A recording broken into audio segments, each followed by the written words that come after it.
In the quiet river town of Alton, Illinois, a story unfolded that absolutely shattered a family and horrified an entire community.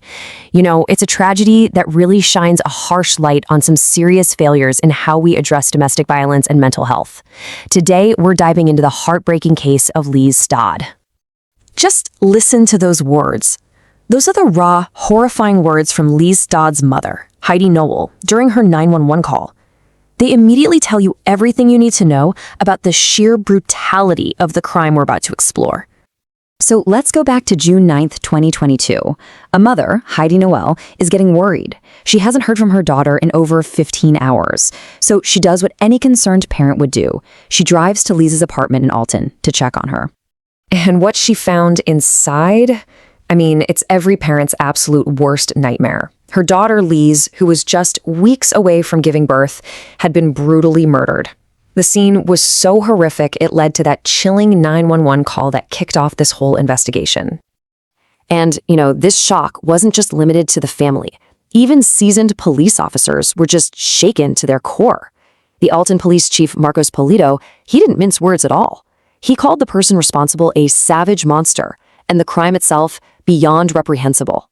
So to really understand the true weight of this loss, we have to know the person behind the tragic headline. Who really was Liese Dodd? Well, Liese was this vibrant 22-year-old from Jerseyville. She was building a life for herself in the nearby town of Alton, and she had big dreams of a future surrounded by what she loved most, animals. And this really paints a fuller picture, doesn't it? She absolutely adored animals. She even volunteered at shelters. Friends described her as having this sassy smile and a spirit that just wouldn't quit. But more than anything, she was just over the moon about becoming a mother. She even had a nickname for her unborn daughter, Bean, and was busy planning a baby shower for later that month. So where did this all come from?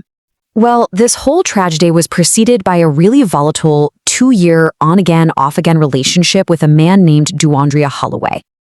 And if you look at the timeline, it's a textbook case of escalating violence.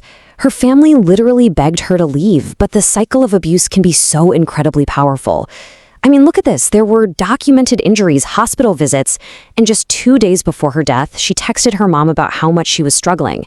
These were all bright red warning signs, and tragically, they were all missed opportunities for intervention. And all of this escalation of violence, it all came to a head in the most horrifying way imaginable on the night of June 8th, 2022. So, according to witnesses, the evening started with muffled screams coming from the apartment. But then came a sound that one neighbor described as being like chopping wood. Just think about that for a second. It was the sound of a brutal attack that didn't just end Liese's life, but the life of her unborn child, too. Holloway's actions after the murder are just this chilling mix of pure chaos and cold calculation. He methodically tried to get rid of the evidence, he fled the city, and then he tried to change his appearance and get rid of Liese's things, all in a desperate attempt to cover his tracks. Okay, so the police figured out Holloway was the suspect pretty quickly, but getting a conviction? That turned into a whole other story. It became this grueling 2-year ordeal for Liese's family. So why the holdup? Well, the main reason was Holloway's mental state. His defense lawyers raised questions about whether he was fit to stand trial, which led to multiple psychiatric evaluations. And while that's a necessary part of the legal process, it just meant more anguish and uncertainty for a family that was desperate for some kind of closure. Finally, in December of 2023, a plea deal was reached mainly to spare the family from having to go through a painful trial. Holloway pleaded guilty to first-degree murder and to the intentional homicide of an unborn child. He got consecutive sentences, meaning he serves one right after the other, because the court saw them as 2 separate, equally horrific acts. So you add that all up, and that's 60 years in prison. And here's the kicker. Under Illinois law, he's required to serve 100% of the sentence for Liese's murder. That means he won't even be eligible for parole for decades. So the case is closed and justice, in a way, has been served. But that leaves us with the bigger picture here. What can we possibly learn from a tragedy like this? What is the legacy of Liese Dodd's story? At the sentencing, Liese's mom, Heidi, delivered a victim impact statement, and she said something that just cuts right to the heart of it all.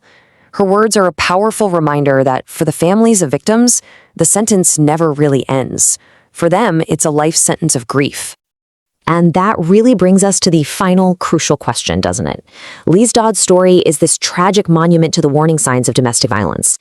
It forces all of us to ask, what can we do better to see these red flags, not just in our own lives, but in the lives of the people we care about? It's a reminder that intervention is so critical, and knowing what resources are out there can literally be the difference between life and death. The question isn't just how many red flags get missed, it's how do we make sure we don't miss the next one?